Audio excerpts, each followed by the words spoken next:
Okay,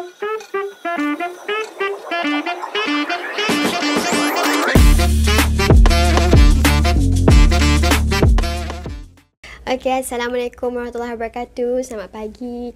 Kembali Waalaikumsalam warahmatullahi. Ya, kembali kita ke A Bright Friday Inspiring Session. And untuk pagi talk, untuk hari talk, kami ada bersama kami adalah our lady boss, Puan Sabtuyah, our Ketua Pegawai Psikologi from Saikon.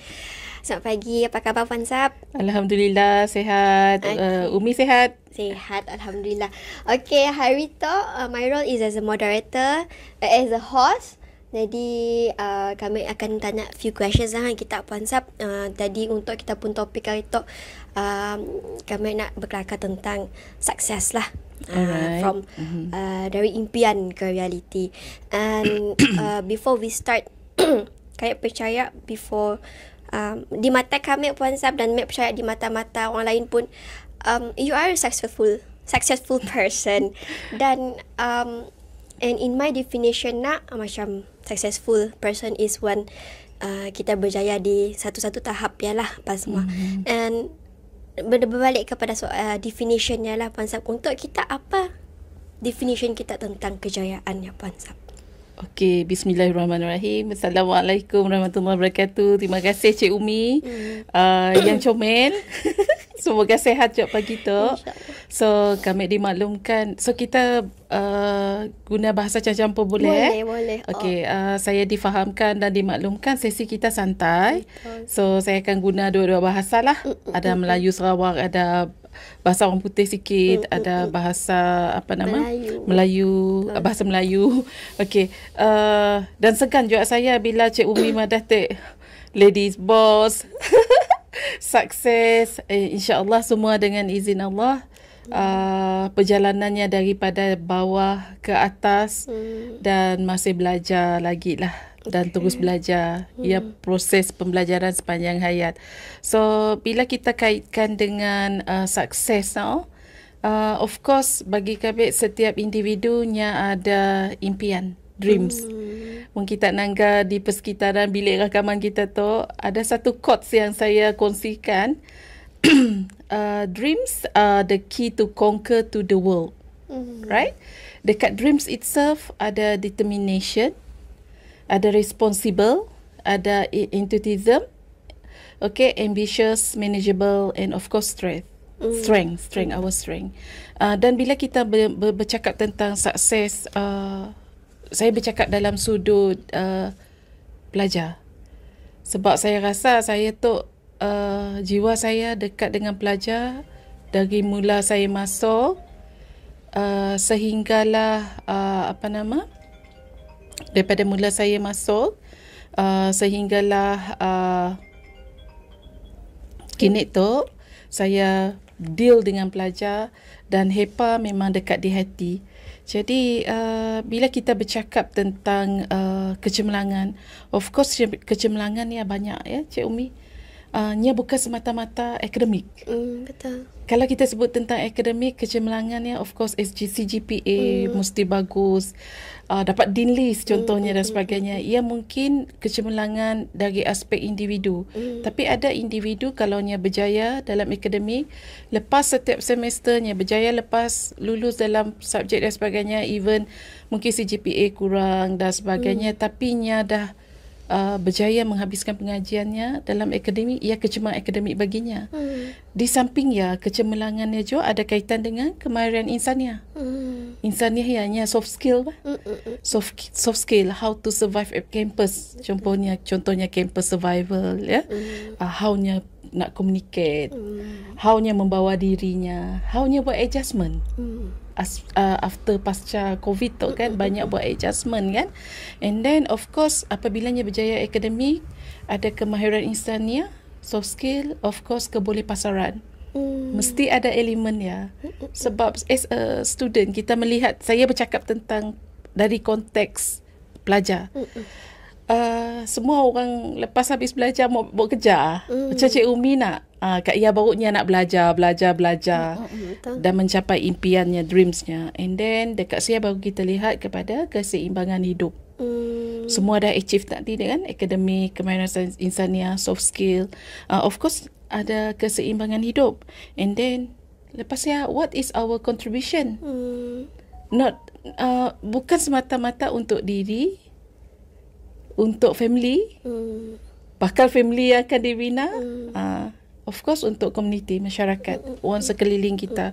Of course untuk agama kita lah, kan. Apa yang kita lakukan, kita kena fikir elemen-elemen ya. And then dekat sialah, orang yang sukses tu, dia kena ada resilient, dia kena ada daya tahan dan kecekalan dalam dirinya. Ia yang saya nangga apabila kita bercakap tentang kejayaan dari perspektif as a student dan individu. Kami percaya individu pun sama. Kita kan sama juga belajar. Walaupun saya selalu nyebut saya tu mahasiswa kan. So still the learning process is there lah. Alright. Yalah, bila Puan Sap cerita kejayaan bukan satu elemen saja now. Bukan tentang akademik saja, tapi in fact kita berjaya habiskan degree ya, kita berjaya daripada a person yang pandai presentation to seorang yang pandai presentation pun adalah satu kejayaan. Jadi what I can say from Puan Sap pun sharing tadi kan, kejayaan besar accompanied with small achievements as well. Kejayaan-kejayaan yang kecil juga. Betul. Dan kita harus raikan lah kejayaan-kejayaan kecil. Dan tadi ada Puan Sap cerita tentang dreams, impian. Before we become a successful person, nya mesti dimulakan dengan dreams. Jadi boleh kita kongsikan lah Puan Sap macam ni, apa yang first step for us to achieve our dreams and then to become successful. Okay. So bila kita bercakap, kita susulkan balik lah. Bila kita bercakap tentang sukses, tentang dreams ya. Everybody have their own dreams. Dan semua orang bercita-cita, berimpian untuk mencapai dreams. Jadi tadi di mula tadi saya ada kongsikan dalam dreams itself ya ada determination. This determination yang pada saya lah, saya bukan anggar dalam konsep kita merujuk buku semata-mata. Tapi apa yang saya nak sentuh dekat situ, whatever dreams yang kita nak capai untuk success itself, kena mulakan dengan niat. Saya selalu madah dengan pelajar. Saya pun self-talk dengan diri sendiri. Bila kita nak mula sesuatu projek or whatever lah, program kah, yang our colleagues dekat Saikon tu kan, kita semua tu sangat hebat. Bukannya datang dari idea saya sebenarnya. Dan bila saya nerima semua cadangan tersebut kan, untuk kita sukses mencapai apa yang kita nak, termasuklah pelajar tersebut, saya selalu remind dengan dia pun, okay, Sabtu ya, mulakan dengan niat yang baik. Whatever struggle is it, apa aja cabarannya dan sebagainya, if you ada niat yang baik, InsyaAllah nya akan berjalan dengan baik. Adalah yang negative thought ya kan, susahnya toknya dan sebagainya. Tapi keep in remind diri kita. Yang kedua of course strategi lah. Planning. Nya mesti ada planning, nya mesti ada strategi dekat saya. Saya cuba bercakap dalam konteks pelajar, Cik Umi ya. Biasanya pelajar, especially our new generation tu, Gen Z. Saya suka nyebut strawberry generation. Sweet, tapi ada elemen kerapuan, ada elemen kekuatan juga di saya, di sebalik kelembutan dan sebagainya. Biasa sidaknya datang, sidaknya happy, seronok nak belajar dan sebagainya, tapi kurang kehadiran elemen strategi and planning. That's why kan, kalau sidaknya masuk jumpa kita as a counselor, atau kita ada peluang dan ruang bercakap dengan golongan inilah, individu, especially pelajar-pelajar tu, of course selalu saya mengingatkan, okay, kalau datang, kalau nak bincang tentang akademik, please come with your apa subjek di semester and the whole semester. Dekat siang kita nak ngajar sidaknya mula perancangan. Dekat siang kita nak bantu sidak untuk membuat rangka awal. Apa yang sidaknya nak buat, and then daknya kena faham di semester apa subjek daknya ambil. Semua details ya kami minta. Kalau lah kita tu nak sukses kan, nak mengejar impian kita, kita mesti faham setiap kali semester bermula as a student, apa yang kita belajar, siapa pensyarah kita. That's why is rangka atau plan bila examnya, apa topiknya, siapa pensyarahnya. Yang penting kan faham subjeknya, faham pembahagian markahnya, penilaian markahnya, rubrik penilaian dan sebagainya. Which is pada semester awal biasa pensyarah akan guide. Tapi jarang sebenarnya pelajar alert benda yang enjoy je masuk-masuk kelas nak. Ada si masuk kelas dan sebagainya. So benda-benda yang very basic ya kita masuk dalam planning. Dan baru kita ada strategi. Strategi ya banyak lah. Through kita position dan sebagainya, guideline kita, bimbingan kita bantu untuk kita mencapai sukses. Dreams, impian. Jadi dekat Sia kami sentuh tentang determination. Mula dengan niat tetek, and then dekat Sia come with responsible. Dekat responsible ya, of course ni ada strategi, ada plan. Ya yang kami boleh kongsikan lah how to very basic aja. Tapi of course everybody ada keunikan, everybody ada cara sendiri kan. Untuk sidaknya nak achieve. Cik Umi pun sama. I know you are very kita ada kekuatan kita sangat patient dengan apa yang kita buat. Macam yalah, patient yang penting juga. Right? Betul. Okay. Jadi tadi Puan Sab ada share steps untuk kita dalam menggapai impiannya to make it become a reality. Yang yang the highlight of it adalah satu adalah determination lah. Determination. Macam ni kita nak capaikan matlamatnya, make it to become a reality. Dan yang paling penting adalah niat kata kita. Kami sangat tertarik lah. What captures me adalah when you said niat, setiap apa yang kita pernah yang niatnya mau baik, mau bagus niatnya, dan lillahi ta'ala you said. Of course. Dan insyaAllah lah walaupun susahnya apa semua, insyaAllahnya akan dapat berjalan juga walaupun susah. Yalah, bila bercakap tentang susah nak kan Puan Sab, bulat lah si susah kan. Nak capai impian tu, and it's liku-likunya mesti ada. And apakah kita kan cabaran utama when we talk about this generation lah, generasi yang sekarang kan, apa cabaran utama sidak yang dalam untuk sidak merealisasikan impian sidak ya? Okay, apa yang kita boleh nangga based on pengalaman kita mengendalikan pelajar dan sebagainya nak.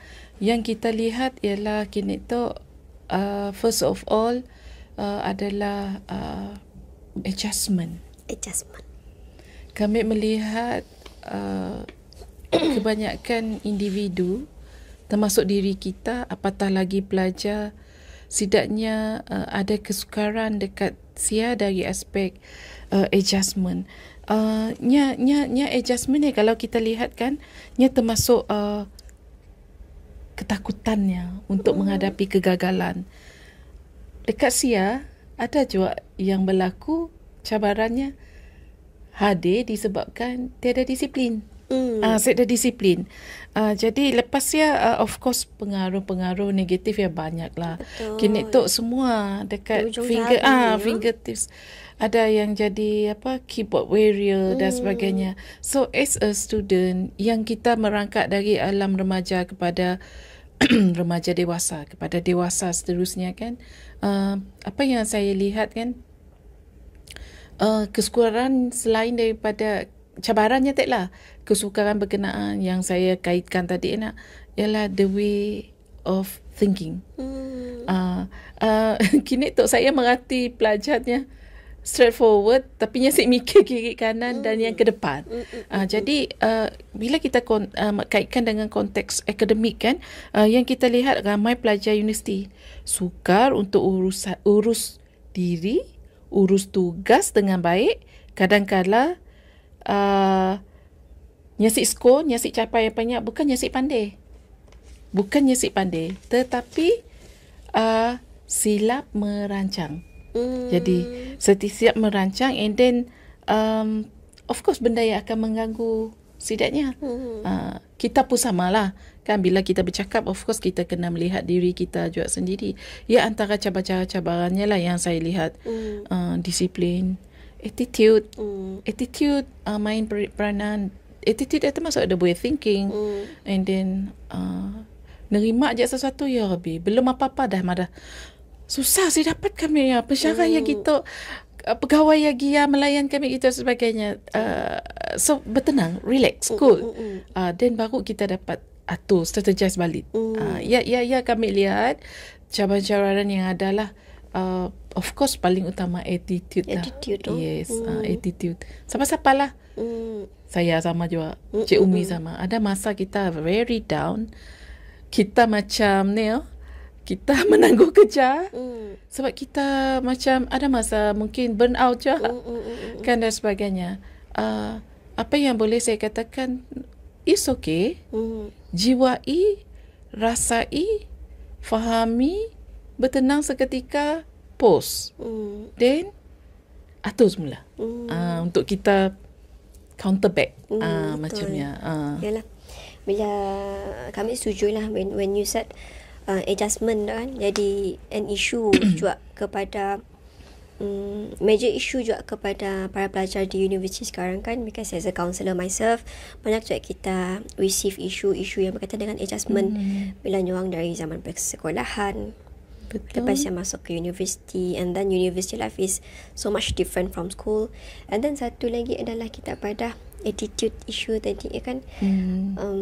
Sebab ialah kami tengok banyak orang dah sekarang, banyak sekolah kan menekankan, ada slogan orang kan, 2 sekolah dah kami jumpa. Adab dulu baru ilmu. Yes. Diorang tak bijak pandai, smart, betul, apa semua, tapi when it comes to attitude, yalah bak kata kita nyong very loud with the opinion apa semua, sampai si naga kiri kanan dengan siapa nyong belakang apa semua. Benda yalah kali mungkin cabaran kepada sidak dan mungkin untuk nyorang perbaiki kan konsep.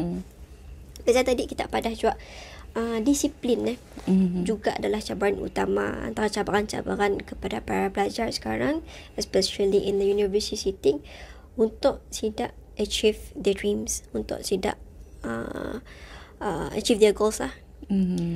Macam ni peranan disiplin memberi memberi influence their ways untuk capai dreams tu konsep. Okay, saya percaya bila kita bercakap disiplin, disiplin yang ada kaitan dengan attitude tau. If you can manage yourself with good discipline, ataupun kita rasa kita nang bukan orang berdisiplin tapi at least kita berusaha je dekat saya kan, then you can achieve what you want. Apa yang goals, ataupun paling cokian lah orang mak dah nak lepas je lah belajar kat universiti tu nak penat lah belajar dari kecil tidaknya belajar kan. Aku bulaknya sampai cabarannya lain nyasik kedak zaman kami orang Malaysia mari enjoy belajar tapi Cik Umi generasi baru-baru tu kita nangka dengan perubahan-perubahan digitalnya, perubahan-perubahan environment, suasana, the way belajar sebagainya. Jadi benda yang sebenarnya memenatkan. So ianya menyebabkan efek bila masuk universiti ya jadi dah malas dah. So nya akan efek disiplin kan. So berbalik kepada persoalan kita tadi, bila kita nyebut disiplin ya, of course perancangan strategik pelajar yang perlu adalah yang kami sebut tadi, strategize kan. Nya kena jelas dengan matlamatnya. Munyasik tahu pun sebenarnya mustahil lah sebab bila kita ngisi nak memohon masuk universiti kan, sebenarnya kita dah masa niat kita nak belajar sebenarnya. Betul. Of course, iyalah matlamat kita nak habis belajar bah. Habis orientation, minggu aluan siswa dan sebagainya kan. So mula kelas dan sebagainya. So dekat sini lah kita sebenarnya secara tidak langsung matlamat tidak ada. Tapi gini kita nak tahu matlamat kita jelas ke si jelas. Dekat saya yang penting. Of course dekat saya juga saya tadi adanya untuk pengurusan naik masa kan efektif kan, yang berkaitan dengan disiplin. Strategi. Bercakap kita tentang disiplinnya, nasi jauh lari dengan pengurusan masa ya. And then of course pengurusan diri lah. Jadi whatever it is kan, memanglah adab mendahului, betul, adab memang mendahului ilmu. Pun kita gini pun kita berilmu, tapi kita kurang adabnya dan sebagainya, terutama sekali dengan kita pun pensyarah ke, pegawai universiti ke, warga universiti ke, orang tua ke, kisahnya cleaner ke dan sebagainya, yang ada kaitan dengan disiplin juga. Disiplin yang ada kaitan dengan attitude, the way kita kelakar dan sebagainya. So maksudnya once kita nak sukses, kita nak capai impian kita, dreams kita, whatever dan sebagainya, yang bermula dari diri pun. Yes. Ia yang kau boleh kaitkan dengan disiplin tadi lah. Tadi ada kita mention about student sekarang ada isu dengan takutkan kegagalan. Part of that, saya daripada takut, of course benda kegagalan tu kita orang mau. Tapi bila takut dengan kegagalan, lead kepada takut nak buat salah. Betul. Afraid of doing mistakes. Bila takut buat salah, lalu takut nak coba anything. That cause more macam we have to be open, and anxiety sangat tinggi dalam kalangan pelajar kita sekarang kan. And actually start with takut dengan kegagalan. Tapi kami mau minta pendapat kita lah. What is actually bila gagalnya it's not the end of the world kan Puan Sab. Macam ni kita nak instill dengan para pelajar dalam macam ni, kegagalannya actually can contribute kepada our success later. Okay. Bila kita bercakap tentang kegagalan, sebagaimana yang kita nyatakan, based on our dapatan lah kan, anxiety dalam kalangan pelajar sangat tinggi.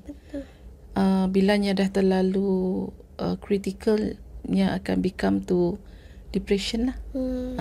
Tapi kalau kita tengoknya pun pattern memang anxiety tinggi.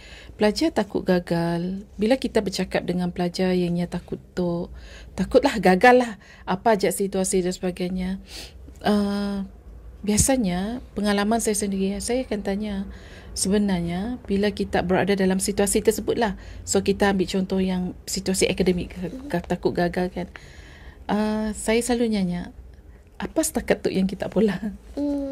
Sebab kita nak nyuruhnya patah balik bah, nangga apa strateginya bah, apa perancangannya dan sebagainya. Kalau kita mula persediaan apa-apa, of course kita akan berhadapan dengan kegagalannya. Okay, tapi kalau kita takut gagal ya, tapi you mula apa-apa tindakan, mencuba, dan kita tahu macam ni tekniknya dan sebagainya, then of course nya akan dirinya pun balik. Jadi maksudnya dekat situ, bila kita berhadapan dengan individu, terutama sekali pelajar yangnya ada anxiety sebabnya gagal dan sebagainya, biasanya kita kena guide-nya balik. Okey, sepanjang semester tu, apanya pun puncanya babnya rasa takut ya, maybe this subject, maybe this lecturer, maybe masalah kewangannya. Maksudnya kena pasti puncanya dulu. Then baru kita guide-nya macam ni yang nak overcome.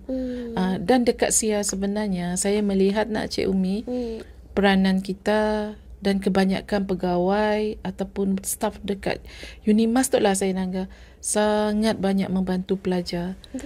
Sehingga pelajar ya di saat akhir maksudnya dah cuba cara A, si dapat B, si dapat C, si dapat D, si dapat kan, last dah set pilihan, then baru lah nak mula pertimbangan untuk defer contohnya, ataupun berhenti pengajian dan sebagainya. Tapi bila pelajar madahnya nak defer, kena ada plan. Masa tempoh berkenaan apa yang pola.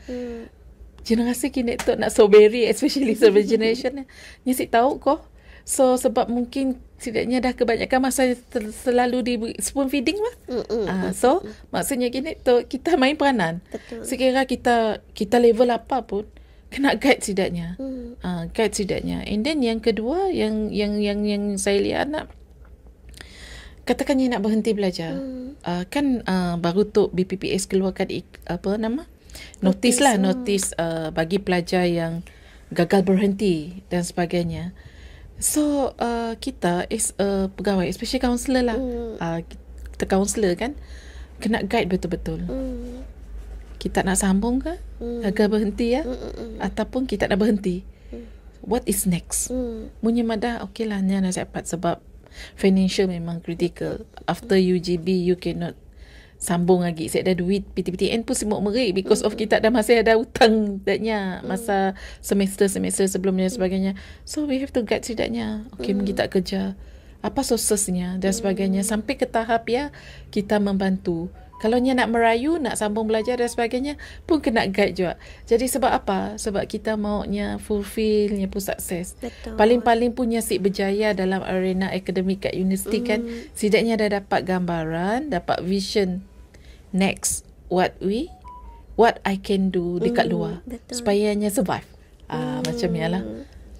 Okay, Puan Sapa, macam betul lah kata kita, Miak Network kan takut kegagalan, and actually they can learn from daripada kegagalan tidak apa. Macam kata kita the new notice kan, gagal dan berhenti apa semua. At least they know what's the best for them after this. Mungkin course yang sesuai, mungkin boleh tukar course. Mun degree is not for them, orang boleh start jadi influencer kah, jadi apakah. So once we fail in our life doesn't mean that we fail forever. Sebenarnya orang boleh tukar. Yang kita banyak tekankan in this sharing session kan, strategy and planning. Once we try and if it doesn't work, kita tukar plan, kita tukar strategi. Mungkin tambah satu lagi lah. Masing-masing ada kekuatan dan kelemahan. So guna bakat yang ada ya. Betul. Okey lah, alang-alang kita mana tambahan Puan Sap, kita pun almost at the end of our show. Show. Si berasa juga. Jadi mungkin sebelum kita habiskan perkongsian untuk apa semua, mungkin kita mau bagi one message kah, one advice kah for our listeners out there tentang dalam kita mencipta kejayaan dari impian ke reality tu. Okey, dah nak habis nak. Saya rumuskan simple aja lah. Okey. Ya macam tu, as a human tu nak, it's very simple.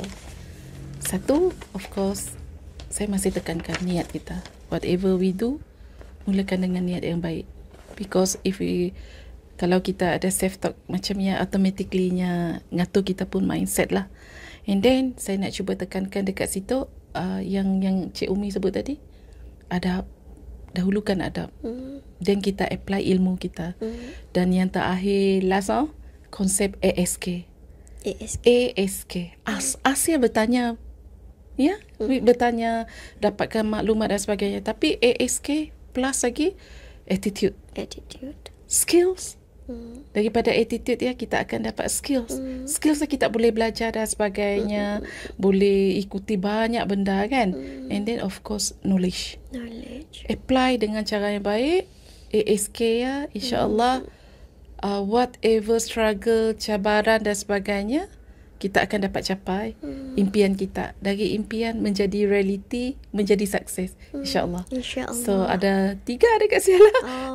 Okay, of course iajak yang kami dapat kongsikan supaya ia dapat kami sendiri manfaatkan, dan juga yang di luar ya, mudah-mudahan sedikit sebanyaknya membantulah kita, macam beri sikit semangat ke, semangat kata orang tua nak, lebih kurang gitu. Ya, ajaklah Cik Umi.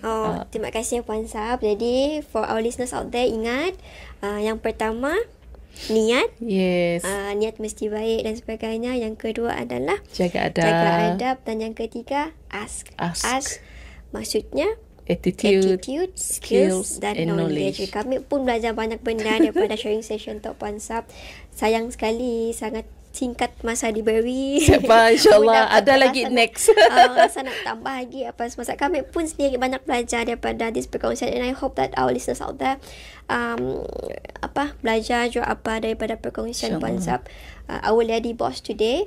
So sekian saja daripada slot kita pada hari tu, about Friday sharing session. Jumpa lagi in our next episode dengan topik yang lebih menarik.